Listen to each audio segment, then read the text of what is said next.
မိုးလေးရွာပြီးတော့ပင်လေးတွေကဒီလေးလှည့်ထားတော့အေးချမ်းပြီးတော့တစ်ပင်တွေလည်းပျော်ရွှင်သွားတာပေါ့ဗျာကျွန်တော်ကတော့ပိုပျော်ဆုံးပဲဗျကျွန်တော်ကတစ်ပင်တွေတော်တော်စိုက်လိုက်ရသေးတယ်အဲဒီမှာငပြောပင်လေးဒီငပြောပင်လေးကဒီပင်ညက်မွေးတာလေဒီပင်ညက်ဘယ်ရတော့ဆိုတော့ဟန်မြင့်မိုးဘက်ကမနှစ်ကမိုးကုံငံဒီလေးကိုကျွန်တော်စီကိုဗျာကားနဲ့ပေးလာတာသူကမန္တလေးစေကန်းကိုစီးယုံ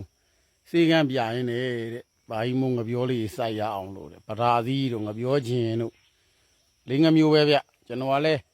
သေမလားရှင်မလားမသိဘူးလို့မိုးကုံငံဒီဆိုတပင်ကိုတခြင်းကိုနှစ်ပင်စိုက်တာပဓာသီးနဲ့ငပြောခြင်းနဲ့တူတူဖြစ်သွားနော်အဲ့ရနဲ့ခွဲတယ်ပြီးတော့ဒီမှာပဓာသီးလေးစိုက်တယ်ဒီလိုပဲဗျတနေ့ကုန်လောက်ကိုင်းနဲ့စိုက်ပြီးတော့ဒါတွေကဘလောက်သီးရင်ဘလို့ရောင်းမယ်ဆိုတာမရှိပါဘူးဒါစီးပွားရေးမှမဟုတ်တာခြံလေးကကျင်းချင်းလေးဥစ္စာ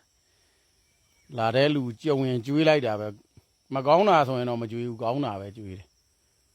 ကိုကလည်းစကားပြောတာခက်ပြက်ပြက်ပဲခင်ခင်တော်တော်ကျင်းချင်းနာနာတော့မပြောတတ်ဘူးကြိုက်ရင်စားမကြိုက်ရင်နေလို့ဒါပေမဲ့တွေ့ခဲ့တဲ့လူတိုင်းကတော့ကောင်းပါတယ်ရိုင်းရိုင်းဆိုင်ဆိုင်နေမရှိကြပါဘူးအဲ့လိုပဲကိုယ်စိတ်လေးနဲ့ကိုဒီနေ့ပင်လေးတွေခါလေးလှည့်လိုက်မြေကြီးလေးလှည့်လိုက်ဖိုးလိုက်ဒီပင်လေးတွေခွဲဆိုင်လိုက်နဲ့အဲ့လိုခွဲဆိုင်ရင်စိတ်ကူးထဲမှာဗျာနော်ငါးကြော်လေးမစားရတာကြာပြီဗျာအဲ့လိုလေးတွေးတော့ဝချက်ဘကတဲ့တက်ကတော့60နဲ့8နှစ်80ပြည့်တော့စူပါကလေးနဲ့စူပါကက်ဆိုင်ကလေးနဲ့လာပြီးတော့မြင့်ငါးလေးတွေဝေလာတစ်တော့မှာတဲ့မြီးလေးရကြည့်တဲ့တစ်တော့မှာတွေ့လို့ဘာကြီးမိုးတန်နေကြားတာနဲ့လူကတော့ဒါတတ်မကြီးသေးဘူးပေါ့လူတော်ထဲမှာအေးချမ်းချမ်းနေတယ်သဘောကျတယ်ပေါ့မြင့်ငါးတွေဝဲလာဒီရောက်တော့ဒီမှာပြတယ်မြင့်ငါးတွေတဲ့ဘာကြီးမိုးတဲ့ကြော်စားဆိုအေးဗျာကျွန်တော်ကလည်းဝဲလာတဲ့တော့ကျေးဇူးတင်တယ်ကျွန်တော်လောလောဆယ်မကြော်နိုင်သေးဘူးဗျကျွန်တော်ဒီမှာမိုးမရွာခင်တစ်ပင်လေးတွေစိုက်ရအောင်ပြီးတော့ကြည်ရင်းနဲ့ကျွန်တော်စီလေးတော့တပူးပေးဗျာပေးလိုက်မြေပဲစီလေးပေးပြီးသူ့ဟာသူငါးတွေကင်ပြီးကြော်ပြီးသွားသေးတယ်အမှန်ကြော်ပြီးသွားတော့စကားတွေလည်းတော်တော်လေးပြောဘူးတယ်ဗျာတော်တော်ပြောလိုက်ရတယ်နော်လူကြီးစကားတွေလည်းလူငယ်ကြားတယ်လို့လူငယ်စကားတွေလည်းလူကြီးကြားရတာပေါ့သူကလည်းစီးပွားရေးတော့ခတ်တောင်းနေရဖြစ်မယ်ဗျပတ်စံချမ်းသာပြီမဲ့စိတ်မချမ်းသာဘူးတဲ့အဲ့ဒါဘလို့နေရမလဲ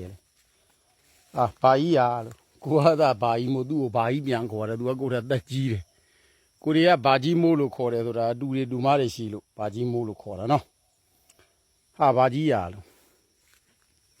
ပတ်စံရှိပြီမချမ်းသာဘူးဆိုတော့ဘလို့တွေဖြစ်နေစိတ်ဆင်းရဲမှုတွေဖြစ်တာပေါ့ကွာအဲ့ဒါဘလို့နေရမလဲကျွန်တော်တို့ရလို့ဝေးတော့မပြောဘူးကျွန်တော်ရွာထဲမှာရှိတယ်ဒါသူများရွာလည်းမပြောဘူးကိုရွာကိုပြောတာကိုထက်သားလည်းမနာလို့တယ်လို့ကိုထက်နှိမ်ပါစီပဲတချို့ကဆူတောင်းတာလို့ကြာရှုံးလေဝမ်းသာလေဖြစ်ကြတယ်ဗျာလို့လူတွေကငါဘလို့နေရမလဲလက်ရှိဗျာလို့ကိုထက်သားတဲ့လူကိုဝမ်းမြောက်ဝမ်းသာဖြစ်လိုက်လို့အဲ့ဒါဆိုရင်ခင်ဗျာကူးလို့ရတယ်မနာလို့မဖြစ်နဲ့လို့ကိုယ့်ထက်သားရင်ကိုယ့်ထက်သားတဲ့လူကိုဝမ်းမြောက်ဝမ်းသာဖြစ်လိုက်ကိုယ့်ထက်နှိမ်ပါတဲ့လူကိုမေတ္တာကရုဏာပေါ့ဗျာလို့အဲ့ဒီထဲကတစ်ခုခု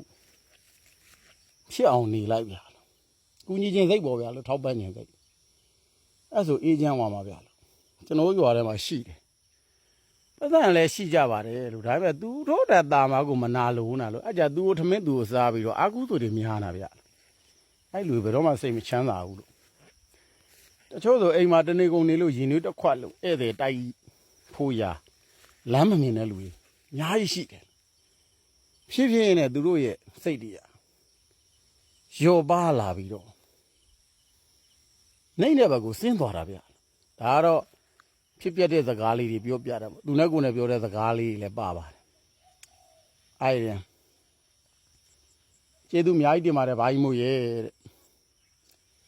လူလောကလူဘဝမှာ ငွေရှိတိုင်းမချမ်းသာဘူးဆိုတာကျွန်တော်ကိုယ်တိုင်လည်းသိခဲ့ပါပြီသူကိုယ်တိုင်လည်းပတ်စံတွေတော်တော်ရှာထားပုံရပါတယ်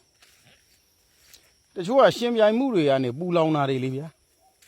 မနာလိုမှုတွေကနေမုန်းတိမှုတွေပူလောင်မှုတွေဒါပဲနားလည်မှုနဲ့သာနေမရှိတဲ့လူရင်လည်းနားလည်မှုနဲ့သာနေရှိတဲ့လူရင်လည်းနားလည်မှုနဲ့သာနေအေးချမ်းဆုံးပဲပြန်ဆိုင်မှုတစ်ခုဝင်သွားပြီဆိုရင်တော့သွားပြီပူတဲ့ဟိုဘက်ကတော့ခမရနွေရာသီမီးလုံနေတာမှအေးလိုက်အောင်လောဘစိတ်ဒေါသစိတ်ဆိုတာကရင်ဆုံးကိုကမုန်းလို့ဒေါသဖြစ်လိုက်အောင်မီးတောက်ကြီးလို့ပူတယ်ဗျအဲ့ဒါကိုတီးလို့ဖြည်းဖြည်းရှော့ချရင်မီးတောက်ကြီးကနေမီးကြီးလောက်တော့ပူသေးတယ်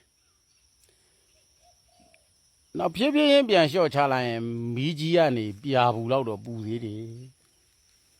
အဲ့ပူချိန်တွေကတော့ကိုယ်တိုင်းကျင့်နိုင်နေနိုင်မှသိလိုက်မယ်ဗျကျွန်တော်ကတော့ကျင့်လားတရားသဘောတွေကတော့ကျွန်တော်လည်းသိနားမလဲဘူးဒါရင်ထဲမှာရှိတဲ့အတိုင်းဖြစ်ပေါ်တဲ့စကားလေးတွေကြုံလုံးစုံလုံးတစ်ခါတလေပြောရတာပေါ့ဗျအဲ့ဒီဘာကြီးလဲကျမ်းမှာချမ်းသာပါစေလို့အေယာဝတီမြငါးလေးတွေပေါ့ဗျကြော်ပေးသွားတယ်ခုညနေတော့ငါးကြော်လေးနဲ့ကိုေးသီးလေးထောင်ပြီးတော့စားမယ်ဗျာနော်ပဲဟင်းညိုလေးနဲ့ပဲဟင်းကြိုလေးတဲ့ကိုစူပုတ်ရွက်ကလေးနဲ့ပြည်ပန်းညိုရွက်ကလေးခက်လိုက်ရင်တော့မိုက်ပြီဗျမိုက်ပြီဗျဆိုတာကပဲဟင်းညိုတဲ့ကိုစူပုတ်ရွက်နဲ့ပြည်ပန်းညိုရွက်ကလေးခက်လိုက်တာကိုကောင်းတယ်လို့ပြောတာဗျာနော်ခေတ်စကားအရာမိုက်ပြီဗျလို့ပြောလိုက်တာပါဗျာအားလုံးပြောရှင်ချမ်းမြေ့ကြပါစေအုံချုံမွေးဆိုပြီးတော့စိုက်ထားပေမဲ့မှားသွားရင်တော့ရောင်းတဲ့ဆိုင်ကိုပြစ်မပြောလို့ပါဘူးနော်ဘာလို့ဆိုတော့အုံရမျိုးหน่วยอ่ะအများကြီးရှိတယ်ဗျဝမလို့အုံတွေရောအုံကြီးတွေရောအုံချိုတွေရောအုံမွှေးတွေရောထောပတ်အုံတွေရောရှိတဲ့အတွက်ရောင်းတဲ့လူကတော့ပြစ်မတင်ပါဘူးကောင်းလေးတယောက်ပြောသလိုဘာလို့ကျွဲဘယ်နှမျိုးရှိတုံးလဲကိုကလည်းကျွဲရဲ့ကြောင်းတွေစပါဘူးတော့ကျွဲက9မျိုးရှိတယ်ကွာလို့ဒါပဲအဲ့9မျိုးကနှစ်ဖားကြိုးထိုးပြီးခိုင်းလို့ရှိရင်ရတယ်လို့ဟိုလက်ရှိခက်မှာပေါ်နေတဲ့ကျွဲတစ်မျိုးကတော့လူတွေဒုက္ခရောက်တာပဲကွာဘာကျွဲတုံးနဲ့မင်းတို့ဝမ်းနဲ့နှမ်းနေတဲ့ဟာတွေပဲလို့ပြောလိုက်တယ်ဟာတဲ့ရီတာ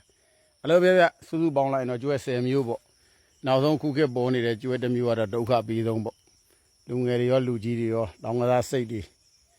လူချင်းစိတ်တွေပေါ့ဗျာအဲ့ဒါတွေများတော့ဒုက္ခတွေတော်တော်ရောက်နေကြတယ်